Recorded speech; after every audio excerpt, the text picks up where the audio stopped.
The story of Lucifer's fall is one of the most terrifying yet fascinating tales hidden in the corridors of eternity. It is not just a myth, not just a parable, it is the ultimate betrayal, the very first rebellion, and the seed from which every struggle of good and evil in human history was born.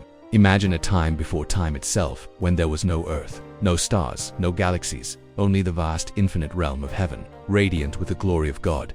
And in that perfect kingdom of light, one being shone brighter than all others. His name was Lucifer. He was not just another angel, he was the masterpiece of creation. His radiance outshone the stars. His voice carried melodies that made the heavens tremble with awe, and his beauty was so dazzling that he was often called the morning star. If heaven was a kingdom, then Lucifer was its crown jewel. But what happens when the most beloved, the most exalted, the most gifted creation turns against the very one who made him? What happens when beauty becomes pride, and pride transforms into rebellion? This is the story of how the brightest angel became the darkest enemy, how love was shattered by ambition, and how the greatest betrayal in the history of heaven set the stage for everything that followed on earth in the beginning. God created ranks of angels, beings of unimaginable power and glory. Among them were seraphim, cherubim, and mighty archangels. They were messengers, guardians, and warriors of the divine throne, yet none were as magnificent as Lucifer, the anointed cherub who walked in the very presence of God. He was adorned with precious stones.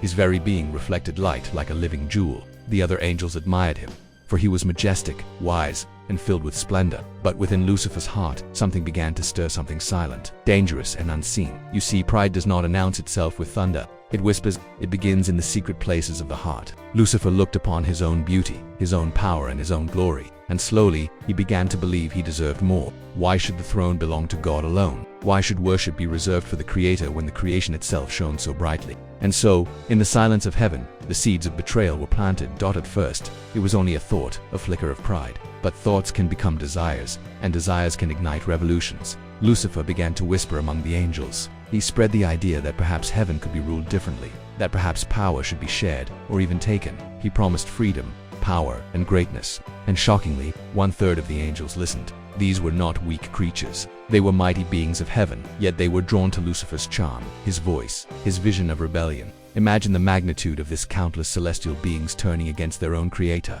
Seduced by the brightness of one angel's pride, the moment came when whispers turned into war. The Bible describes it. There was war in heaven. Michael, the archangel, rose with the loyal hosts of heaven, facing Lucifer and his legions. Picture it, heavenly armies clashing not with swords of iron, but with forces of light, with powers beyond human imagination. The skies of eternity trembled as brother fought against brother, as angels who once sang together now battled to the death of loyalty. Michael cried out with thunder, who is like God, a name that itself was his defiance against Lucifer's pride. The battle was fierce, but the outcome was never in question. No creation can overthrow the Creator, and so Lucifer was defeated.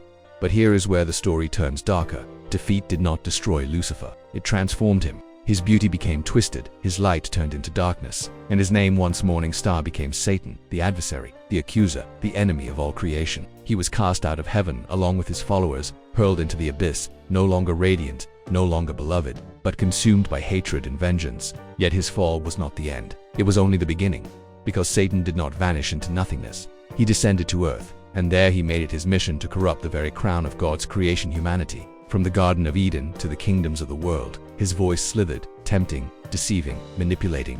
The first rebellion in heaven became the cause of every rebellion on earth. Every war, every lie, every act of pride and destruction can trace its roots back to that single moment when Lucifer decided he would not serve.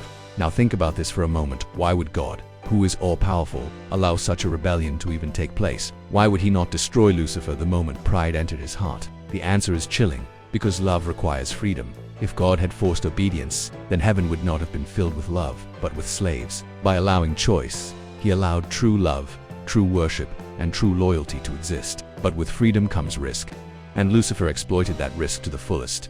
This betrayal was not just against God, it was against love itself, against truth itself, against the very fabric of creation. Lucifer's fall shows us that the greatest dangers are not from outside enemies, but from pride within. And what makes this story so terrifying is that it is not over. The war that began in heaven continues on earth. The same voice that whispered to angels now whispers to us. The same pride that turned a radiant angel into the prince of darkness lurks in the human heart. Yet even in this tale of betrayal, there is hope. Because while Lucifer fell, Michael stood.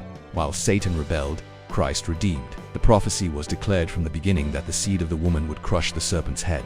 In the end, darkness cannot win.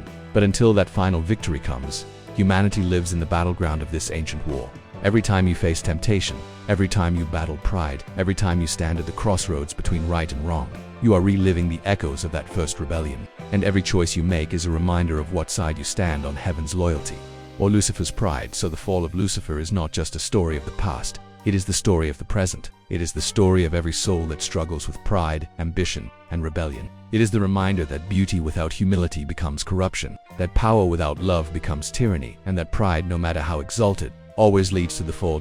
And in the end, when the final trumpet sounds and the last battle is fought, the one who once shone as the morning star will be thrown into the lake of fire. His reign of deception forever ended. But his story will remain the greatest betrayal, the fall that shook heaven, and the warning that echoes through eternity.